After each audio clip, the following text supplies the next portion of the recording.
We all come from a family, society, nation. We all have an identity of where we belong to. And more often than not, they always have a very important say in regards to our relationship. Well, today we're going to talk about family and society and their role in a relationship. And to help me further this discourse is a friend of mine, Sam Boya. Is it Samuel or Sammy? Or Samuel. Samuel. Karibu sana. Yes. How are you? Niko salama. Uko salama. Karibu sana. Kiswahili tabu. But you're getting on just fine. You're getting just fine. Karibu sana. Burudika ndani ya Yesu. Karibu sana. Yes, thank you so much. Yes. Tumeanza. Now, next to him, the clown of the set today is, next to him, that's Sam the clown. Next to him is our resident guest, Alfredo Dipo. Yes. Vipi? Poa tu, homa mob. Naona hata ulikuwa na homa kidogo. Kidogo tu. It's the cold, but God, Yesu ni Bwana. Yesu ni Bwana. And I'm feeling much better and I'm happy to be here. Amen to that. Yes. Next to me is back again on set. Is none other than Lorraine. Vipi? Poa sana. Uko fiti? Mimi niko poa. How are you since the last time we saw each other? Niko poa kabisa. Homa haijanifikia mimi. Bado. Naishindwe. Amen. Amen. We are going to work that, you see. Amen? Amen. Next to her is our resident guest, Elder Edward Makumba. How are you? The Lord is good. Amen. All the time. And he has done nothing wrong to me.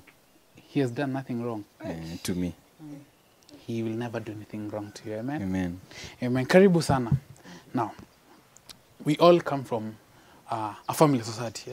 We all have a belonging in terms of mimi ni kutoka kwa nani na kina nani. You know? Apart from that, we all have friends of whom we can say, oh, this is my ring, my squad, you know, my clique, and all that. But, not but, will I go wrong if I say they have a primary say in my relationship? Sam? Actually, you will not go wrong in saying they have a primary bearing in your relationship. In this sense, I was brought up in a family where I had both my mother and my father. And as I grow, I would want to have a relationship that is inclined to that which what my mom and my dad had. Because despite all the facts that we're going through, they still are there for me. They're still loving and caring, and forever they keep on professing the love they have for each other. Number two, if I am a person who was raised up by a single mom and I am a guy, I wouldn't want anything less than what my mom did to make me the man that I am. If I am a lady and I was raised by a single dad, I definitely would love to have a guy that has the characteristics of my father because they have made me who I am today. So our bearings or our judgments and perspectives about the partners we are supposed to be having are more or less inclined to how we were brought up and our way of life. Question, now that you're already taken a step forward, Alfreda, does it affect in any way the kind of a relationship that I have or I will have? It is true. Most of the time you find that people who have come from broken families have a tendency of having lack of trust, pain, because they kind of have a feeling like they will have the same thing that they came from. When you talk about broken families, what do you mean? There are some who have come from divorced families. People who are being battered in their family, wives are being beaten, husbands who are being beaten. It's not only women, by the way, it's both sides. I always say that it's both sides. You find there are women who are beating up their husbands, cheating families. You find that it is very hard for me to be able to trust a man because every time I'm trying to trust this guy, I have that background of a cheating father. So you find it becomes very hard to have a stable relationship or even to get into a relationship just because of where I come from. Yeah. Lorraine. Yes. Isn't it? Yeah.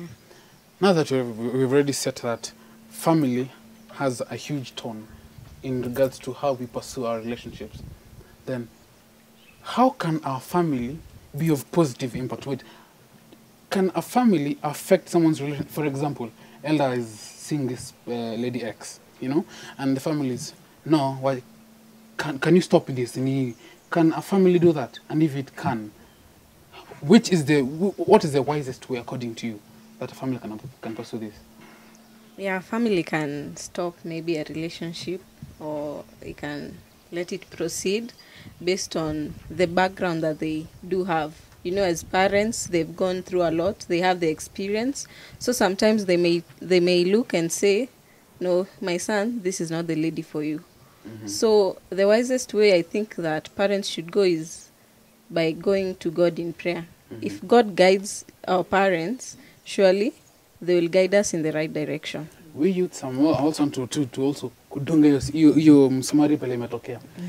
Our parents, there's something that we as youths can see, and there's this old adage that goes that what a parent can see when seated, me as a youth can never see. Like we youths have this mentality of mimi chenye nimeona si chenye mzazi wangu ameona. Probably angeona in my direction, ange understand. That mentality exists, isn't it? Yeah, that mentality exists. Is And it- sometimes that could be the case. And if that is the case, you should just sit down with your parent and discuss it. Probably parents are humans.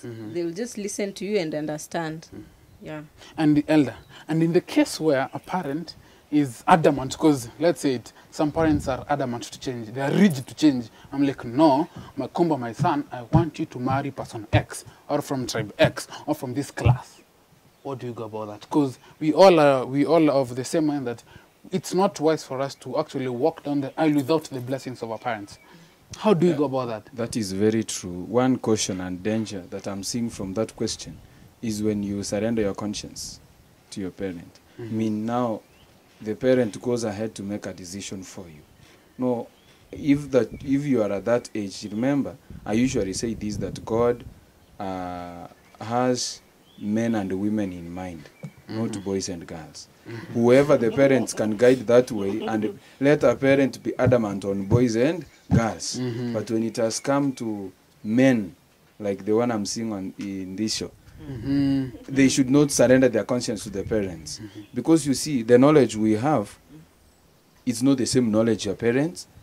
Yes. So, but you can still consult. In that does not mean that now you sideline them. They don't make sense. No, they take part. They must give direction, but not when you surrender your conscience to them.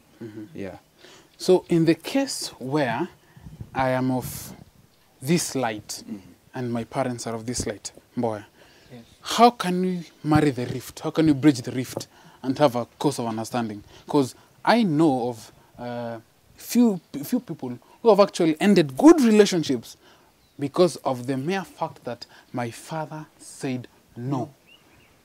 How can you marry that rift? Okay, every parent wants the best for their children. Agreed. And it is always in exceptional cases that one would want to do something that would harm the kid. Probably because they don't have that an attachment to them. The most cases where parents are adamant with their children is in exceptional cases where a parent does not know his child or her Or in the child. cases where a parent has trust issues.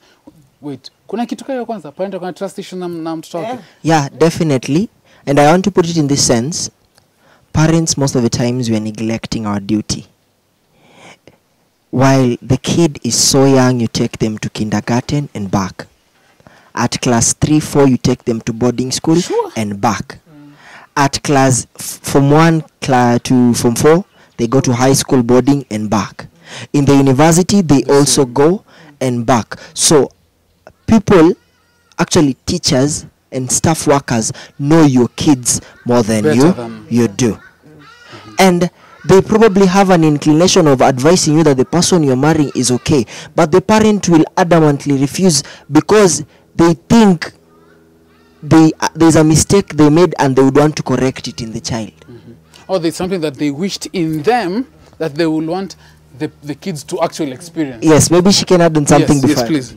They, it's so clear. Children, obey your parents in the Lord.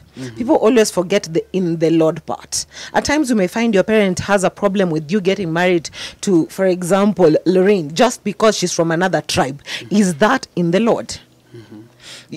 As in, there's some things that parents bring up at you. Oh, me, I just don't like that family. Oh, me and the mother had a problem. So what does that have to do with the two of you? I mean, it's a matter of obeying, but also obeying your parents in the Lord. As long as your parent can prove facts, bring out this and this and this and this and this, my daughter, my son, it is going to lead you to hell, then that will make sense. But if it is not anything that is affecting me emotionally, spiritually, above all, or even physically, then I don't think they should be able to have that much effect on this particular relationship. So, really good. Maybe if I can now wind up on what I was saying. Parents want their kids to do things that they did not manage to do. A Which parent, ideally is yes, the best yes, that they could see and they will want their kids to go through. correct. Probably it's because your dad wasn't that rich when he married your mom, but now you don't want them to love the person from a poor background simply because you want them to have a life that is self-made. Love conquers all, but you do not want that to act as a fact simply because you want to actually have your own gains. And in this case, just as you said, for us to bring the disparity between two parents, number one, let's learn this. Parents, you are given the ability to take care of children from their offsetting. Know your kid. Know them and train them up in the way they should be. And in fact, it will not be difficult in fact, when they make the decision, your work will be to support them And blessed. and bless them. Because there are these times when you want to make a decision, the parents like, no, that I cannot do. But there's sometimes when you make some pertinent decisions, the parents are like, my son, you've done good. My work is now to support you. Thank you. Now, Lorraine, Yes. we can't neglect the fact that there are actually parents who have these trust issues. True. What is the cause of these trust issues? What could be the cause? Because we can't say of he who's watching who has trust issues with their adult youths. I think the cause is way from the beginning when the kids were little. If the parent would not talk to the kid when he or she was little, they can't begin talking when they are old. So you'll find that the parent will be like, he or she can't make a decision for their child because they don't even know what is the best decision for her, because they do not understand their child and it's their own child. Yeah. More or less the same, like how can a communication? Yeah, there was between- no communication, there was no connecting. So when they're growing up, and I'm like, maybe for example, if I didn't have a communication with my mother, so I'm all grown up, and then I start asking my mother, now, can I marry this person? You know, my mother would be like, okay, or maybe just say no, because she does not know me. Elder, now, in the cases where we have parent-youth issue, because we have a bit of kind of marriage there, bring the rift between parents and parent, how can we handle these issues and get to prosper in our own relationships so that our parents' relationship cannot affect how we are going to deal with ours? Thank you. I want to face some parent who is watching and tell her something that forced obedience, it is found in the kingdom of Satan. Now, Deep. let me repeat What this. about threatened obedience? Now, forced obedience. That It's is equally- forced. That is an implement of forcing. Uh-huh. Yeah. So forced obedience is found in the kingdom of Satan. In the kingdom of God, there is love. Look at how God does things. Voluntary submission. It is total different from what is happening in the world. You see, let me give you. I have a friend who told me, I finished university with my 4 years in Bachelor's of Education Science. But you know, surprisingly, this degree belongs to my father because he wanted me to do it for him. Now I have finished. Me, I'm coming to enroll and do what I wanted to do. You see, forced obedience. That is one of the greatest issues that is happening. If parents could study, could guide. Let me give another key again to a parent who is watching. If you want to know who your kid is, can you know that kid when he's very young? Yes. You can know the profession where your son and your daughter can And also be. to add voice to that, the Bible is so clear that we can't even try to compliment it any further. The Bible says, train up a child in the way he should go. When he gets there, he will not forget. And that is Live it for why, Christ. you know, that is why Satan knows that if our parents are going to follow God's way, we are going to have successful families. Now he has come, he has brought a spirit of force in the parents. Now they are subjecting. Now you see, let me again give another lesson to a parent who is watching. A family is an object, and I want to ask that parent a question. If a family is the object, who is the subject? We have an object and a subject. So a family is an object. Let me complete the question. Whose subject is Jesus Christ? So like how the children are brought up in obedience. And I said this in the previous show. The government of God is not founded under blind submission. You know, let me give you another final danger again. Whereby parents force their children to go to church because it's on a Sabbath. Children don't understand the great controversy. Parents have never had Bible study in the house. They have never prayed. So a child does not understand there was war in heaven sometime. I have to choose to be on either side. Sasa mtoto anajua mimi naenda Pathfinder, Naendanga hapa summons. juu. Dada amesema. Let me tell you, that kid, that child, akifika adolescent stage, that will be a dangerous boy and girl to deal with. So, I just wanted to give us something from a writer I admire, and she says this: those who are contemplating marriage should consider what will be the character and influence of the home they are founding. As they become parents, a sacred trust is committed to them, and upon them depends in a great measure the well-being of their children in this world and their happiness in the world to come. To a great extent, they determine both the physical and moral stamp that the little ones receive. And upon the character of the home depends the condition of society. The weight of each family's influence will tell the upward or the downward scale of a family. So, as you have just heard what I have read, as we grow, basically in our character, in our way of life, it will definitely determine. A parent will teach me not to smoke, but he is smoking. It will have an influence on me in later life. A parent will tell me that having one wife is what God ordained, but he is busy with other ladies and my mom is at home alone. It will affect me, because as a kid I might find it's okay to have a wife at home but have others outside. So our way of life is more or less going to affect our generations and generations to come. So it starts with us, not our kids. We cannot make decisions for them if we failed on our own. And if we fail on our own, let us correct our ways for them to have that better future One thing that life. stands out to this discourse is that family is primary in all our relations. And if our parents get it wrong, they should not be fast to vent out on us that no, you know, they should be instead they have to go back to the genesis, self-introspection. and go back to the genesis, and actually from there correct it and guide. True. But then equally, as we go to the break, as you have said that family is primary, we also have friends. Yes. And another key thing is society. Yes. Wewe unakaa unasema usilete lorini nyumbani. Kwa nini? Kwao ni ama ni ama kuna vile tu hafit in ama ni mrefu sana. Yeah. Ni mfupi. Ni mfupi sana. Thank you for that. Ni mfupi sana. So equally our friends and society have a tone on how we are going to relate, or rather how we are going to conduct ourselves in a relationship. Well, viewer, we can't discuss much about this without your input. Please share with us on our social media pages, Facebook Hope Channel Kenya, that is The Identity, and also on Twitter at Hope_Kenya. My social media pages are on your screen. Please share with us.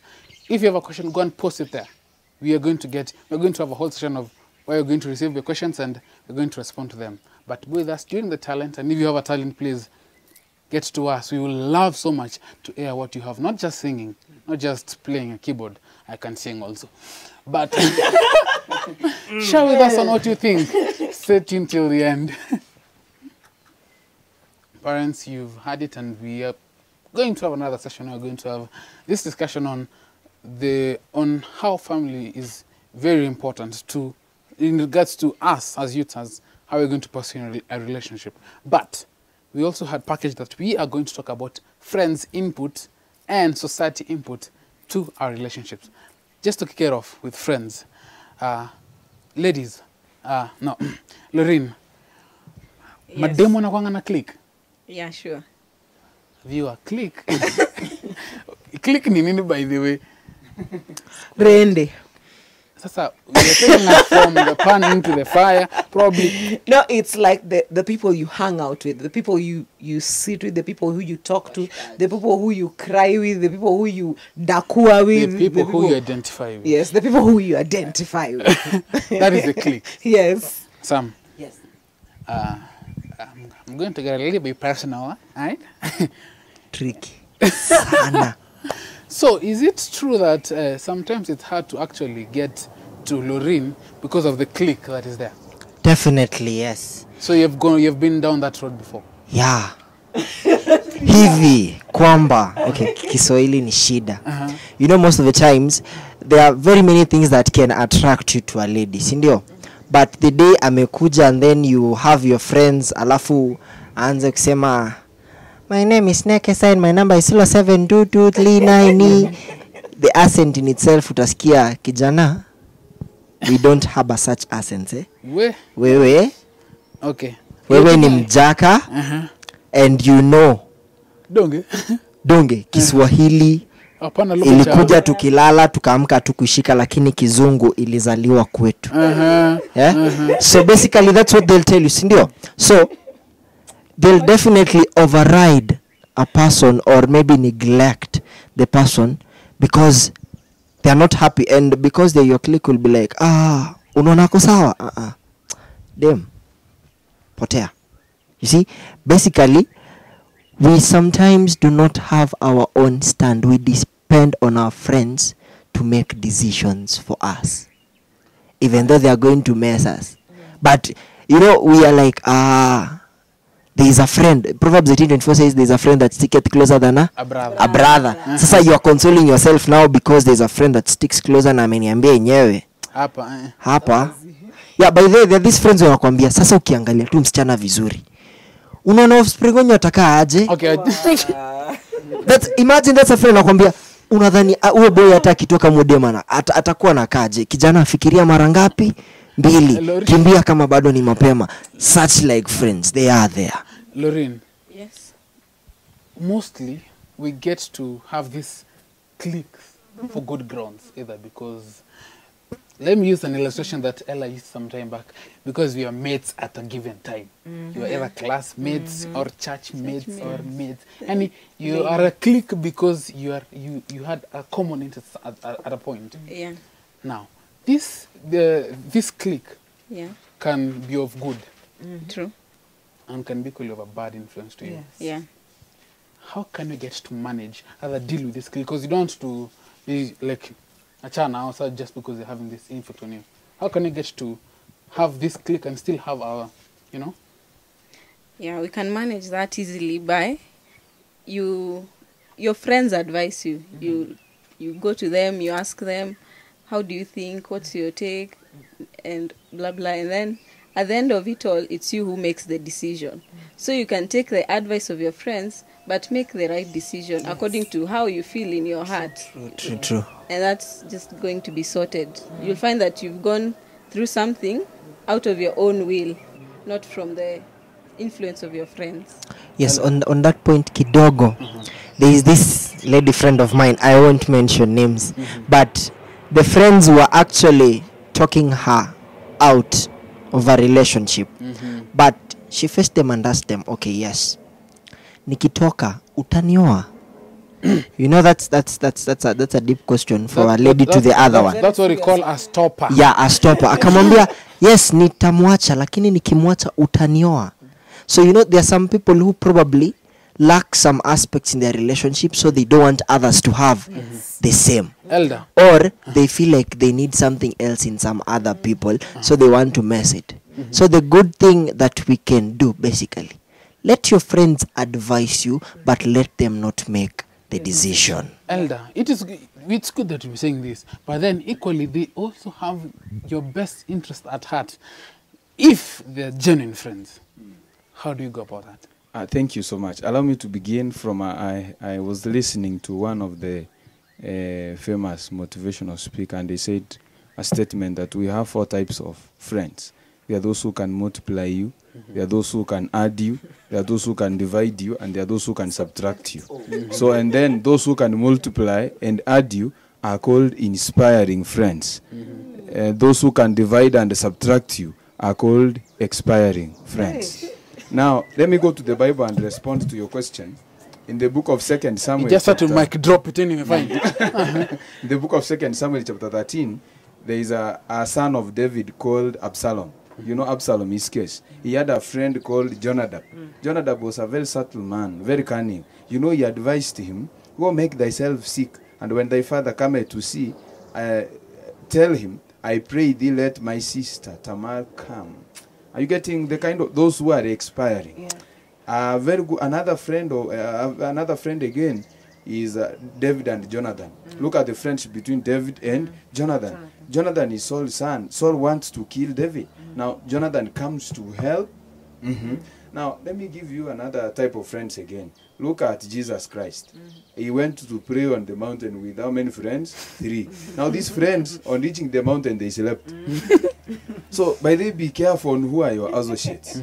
Tell me your friends and I tell you your character. Because of Jesus, he was Christ. Now the disciples, they are Christians, right? But they slept. They forgot their purpose. So, and what saddens me most, like in universities, let me speak to university students. In a group of 5, it is only one person who has a plan for 5 minds. Watu walifanya hesabu aje wakapita. Nikimalizia hivyo we want to help these university students not to live a useless and a careless life. Know your purpose. Now, in as much as you have the genuine, you know, you can have genuine friends, sinukweli, those who can advise you. The best friend. Now I've talked of 4 types of friends in my illustrations. Is Jesus Christ. He is inspiring, he can multiply and add you. He knows the best that you need. One thing that equally that should come out is that we want to keep this clique, good friends. Despite of their validation, which could hold water or not, you should never put aside our individuality. Yes. Because most of us, personally, I always root out the whole concept of mob psychology, because it never works. It will never get you any far. So let us all never lose our individuality. So regardless of how many opinions people have, as long as you have the facts with you, and somebody who is a genuine friend who has your best interest at heart, ataskiza, na instead ya kuanza kukusaidia kukuvuta nyuma, rather not helping in the relationship, will advise you. And with whichever choice one is going to take, that friend there is there to encourage you. Sam. Yes, I mean, nilikuwa tunataka tu kusema kitu. In high school, concerning the mob psychology part, we sometimes used to go for the drama festivals. Time narudi, you know, you have notes, you have assignments that you haven't done. Majama tumeingia from drama festival saa 6, ye haendi kulala, enda kumaliza notes and assignments. You'll be here for dons, unakuja, mnalala pamoja kwa class. Mwalimu anakuja class, anauliza, how many did the assignment? Kijana mkono yake iko juu, wewe uko, ulifanya saa ngapi brother? Tulia tu kuna venye. So it definitely happens that most of the people who actually help break you, they make their ways behind you. sindio? And such And most of the friends in- people and such friends almost of the time is mess people.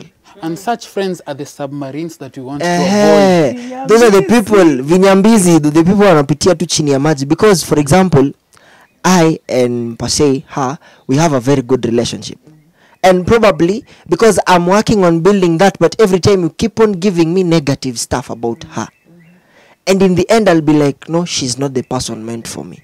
Kidogo after 2 months nasikia both of you are married, I'm like, Huh? what did you do? So we should be careful with them. Yes. Definitely. Now, friends, pick your. I think this has been said more than once. Pick your friends wisely. Or choose your friends wisely. Now, to society.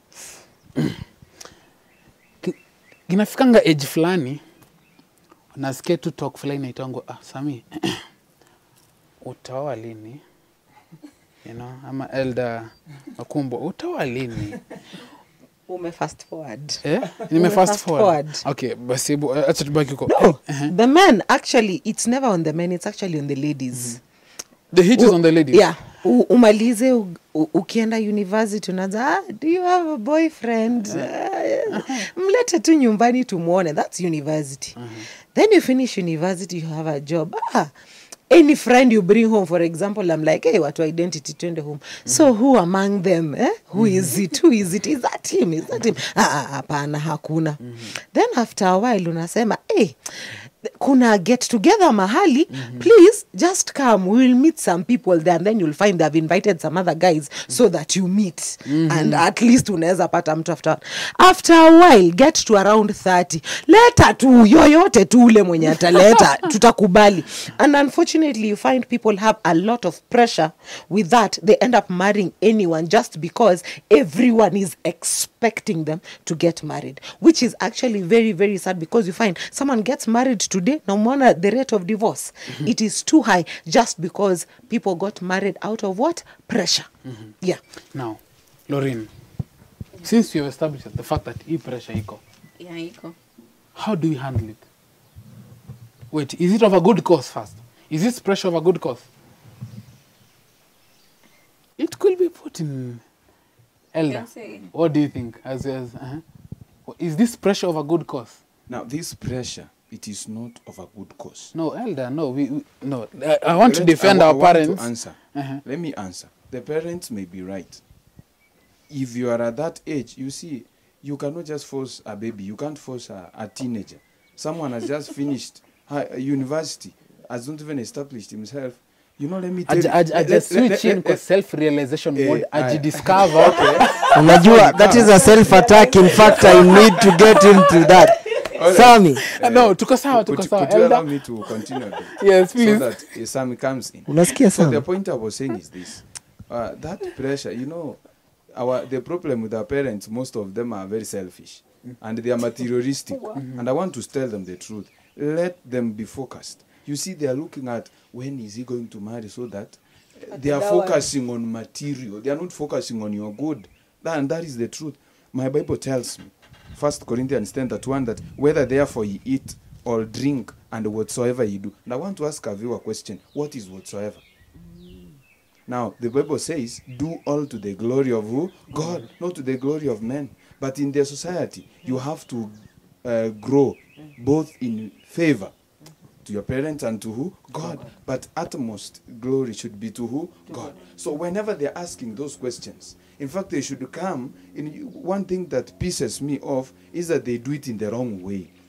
Elder. If they could Yeah, be are you doing it speaking from this way- experience? Yeah. If they Trouble could do it- times, troublesome if they times. could do it like you sit down, they ask you how is your development, what are your plans for the year. I mean, being wise, but not just being, Attacking it in a style. Technique. Now, Technique. I just wanted to add on what he's saying, but differently. I want to bring the pressure in a positive way.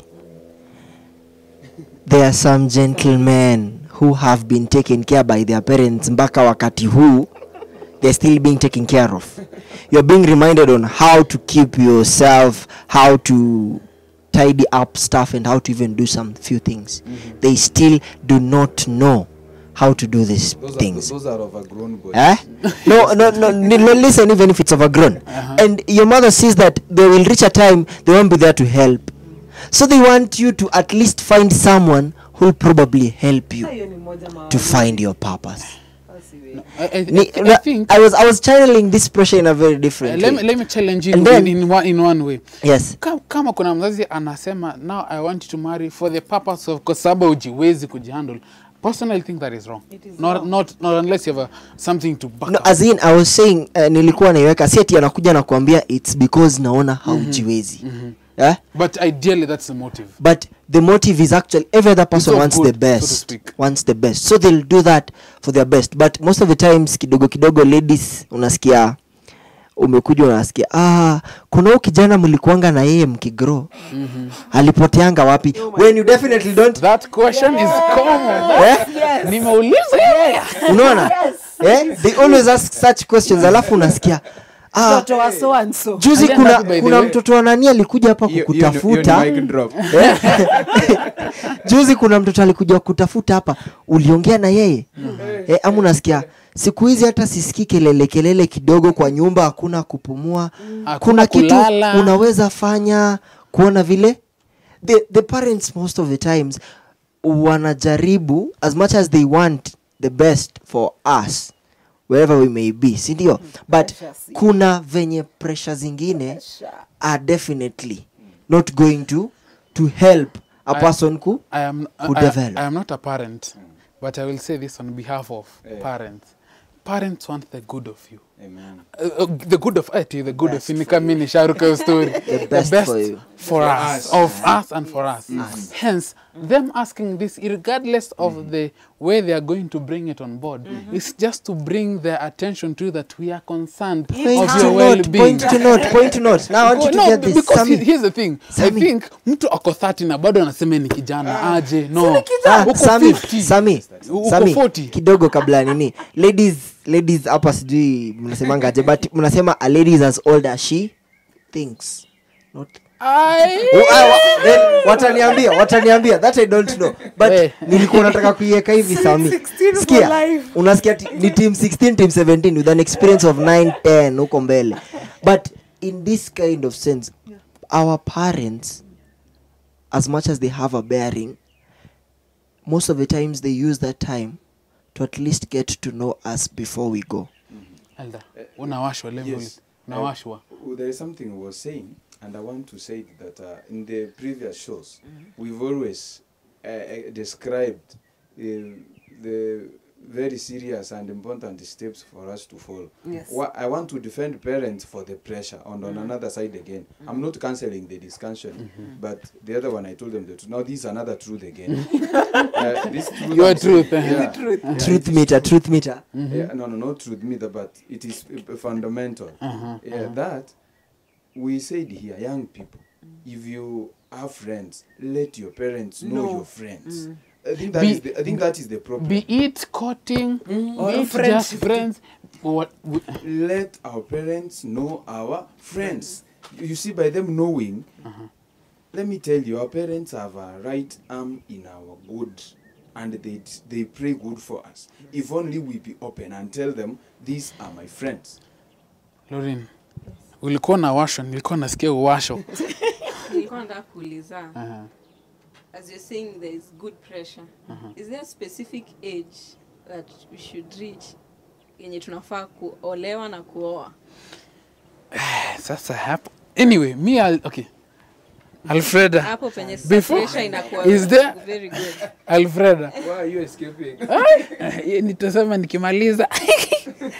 Pastor, mpaka nimeanza kumuita pastor. Amen. Those are prayers. Elder. Those are prayers. Once upon a time in one of the shows said, children cannot get married. So, which age are you no longer a child? That is number one. Number two, it gets to a point where everything around you is actually stable. What are you waiting for? Unless you want to be like Paul, then that's fine. And That is then another case. That's another case, by the way. Na si wengi huwa wanaweza kuhandle. That's just fact. Then another thing is, unapata someone who's very successful like Mangi. Mungu sikia maombi, asante sana. Miaka imetosha, nyumba ameshajenga, akona shamba, akona kila kitu. But personally I think there's usually a fear that, and hiyo sana sana inakwanga na men, they just have a particular phobia of getting into marriage. I have never understood why hiyo watatujibu I have leo. also never understood I've never that. understood why, but they do have a phobia of getting into marriage, and so you get that they get to 30, 32, 35, kila mtu anaanza si akona kila kitu, what's next? Either they were hurt, or as I said when we were starting, they had a problem where they came from a relationship previously. And so unapata age, it varies, but again also God gives you the right thing at the right time. Everything has its own season and its time. Samboya. Yes. I want Redeem to, the boy child. I want to use, I just want to use this analogy. When we look at Genesis 2, Sindio, the process of creation, we learn something that first of all, God creates Eden and then puts man on it and gives him instructions to do something. Then after doing something is when God sees that it is not wise for him to be alone. So bad. it is bad actually. It is not good. So there were some procedures that they went through. I definitely want to get married, but one, God placed me in a certain area to do that which he commands me to do, sindio, and gave me a duty. You know, people sometimes wana hawajui ku differentiate job na work. When God gives you work, that's something he wants you to do to help someone. But a job is something that gives you. Most of the times tuna confuse job na work. Unanipata? So most of the times we confuse job na work. Unaona that for you to get a wife you need to have a job, but you have no work. There is nothing. You know, for example, You don't have a purpose. you don't have a purpose. You don't have something that is driving you. Then after having that purpose driven work that God gave you, God in himself will see that he has done that which I asked him to do, and it's not good for him to be alone. And by seeing that it's not good for him to be alone, then I will definitely look for a helper. We are still on age, eh? Yes, we are still on The age. right time. We- Maturity. We are still on age. Yes. We are still on age. Sasa enye kitu ambayo Mimi mimi niko na niliku- opinions. kitu ambayo mimi nilikuwa nataka kusema concerning our age in terms of marriage in this era that we live in, people have been open to different opinions, and basically I wouldn't use a couple that it's probably there needs to be an age bracket, which is also another topic that we are looking at right now, that for the gentleman and for the lady, you'll also give a view on that there is an age bracket that needs to be in between us for us to come to an understanding as couples. Before you get But to the age difference. but in our As age, we wind up. in our age, as we wind up in our ages, then a man, a definition of a man, there's a difference between a man and a boy. Sindio? And if God hakutumia boy, alitumia man.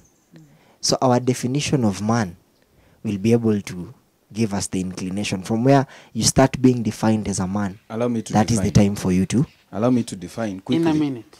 In Jeremiah 29 verse 5, build ye houses and dwell in them, and plant gardens and eat the fruit of them. If someone has reached at this point and has fulfilled the prophecy of building a house, why are you waiting, man? Let this person take a noble cause, pray to God that he may open. May crown. Yeah, and then I want- finally, I'm actually responding to her question. Is how do you know that you are of age? Aguman, Proverbs 31. Go read there, write a song, sing, walk it. And if you see you have the credentials, please go to your knees and reason out with God. God says, come now and let us reason together. You can't use feelings. You use them. Logic. Now, there's something that also stands out. Every time they talk about a relationship, kuna kitu moja society mimi being part of a society, tumemeja kwa kitu inaitwa udaku. Udaku galore. Umaliza. Kuna kitu kama hiyo? Kuna kitu kama hiyo? Iko kila pahali. Yeah. What do you think about it? Is it healthy? I think it negatively affects a relationship because most of the time utapata hizi udaku, they are just based on, let me just say, they are rumors, hearsay, Yeah. or maybe someone doesn't wish you well, so they'll just say you're my guy, they see you standing with another girl, maybe churchmate, you are just sharing, who? and then they just Ilikuwa come ikawa. to me and they tell me, you know, and then eventually it affects me negatively because you see, these are my friends, Yeah. they're the ones who are coming with information to me, now and I insist, so eventually I'll just break off that relationship, and you'll see the root is just a rumor. Rumor, hearsay. What do we have to say, Elder? As Now- we come to a close, and your parting shot.